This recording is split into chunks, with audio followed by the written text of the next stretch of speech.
Tamil poem recitation competition second standard. அனைவருக்கும் வணக்கம். 7 கண்டங்கள், 190 நாடுகள், 7000 மொழிகள், பல கோடி உயிரினங்கள் வாழும் இந்த உலகத்தில் இயற்கை சிறப்பை பற்றி கவிதை சொல்ல 2ஆம் வகுப்பு டி பிரிவில் இருந்து காண நிதர்சனம் வந்துள்ளேன். வானுயர்ந்து நிற்கும் மலைகளே, நீங்கள் தான் மலை மேகங்களை ஈர்க்கும் காந்தங்களே. வானுயர்ந்து நிற்கும் மலைகளே, நீங்கள் தான் மலை மேகங்களை ஈர்க்கும் காந்தங்களே.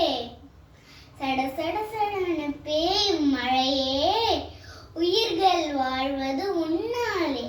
சட சட சடன பேயும் மழையே, உயிர்கள் வாழ்வது உன்னாலே. கூவென கூவும் குயிலே, நீதான் எந்தன் காலை கடிகாரமே.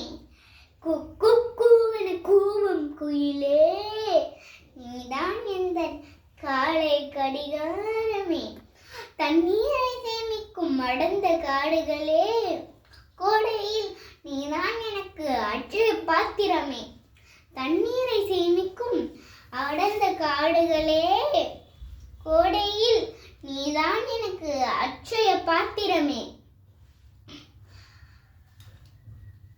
அண்டை பொழியும் மாறுகளே, நீ சென்ற இடமெல்லாம் உயிர்கள் வளர்ந்ததே.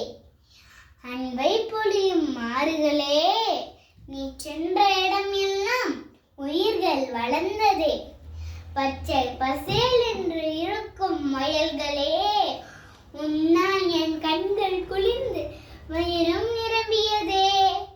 பச்சை பசேல் என்று இருக்கும் வயல்களே, உன்னால் என் கண்கள் குளிர்ந்து வயிறும் நிரம்பியதே.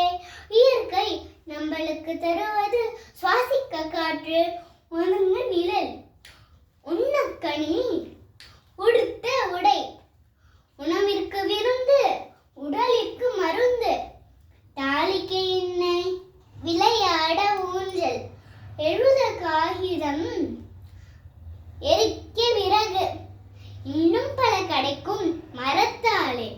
மரம்தான் மரம்தான், எல்லாம் மரம்தான். மரம்தான் மரம்தான், மனிதன் மரம்தான்.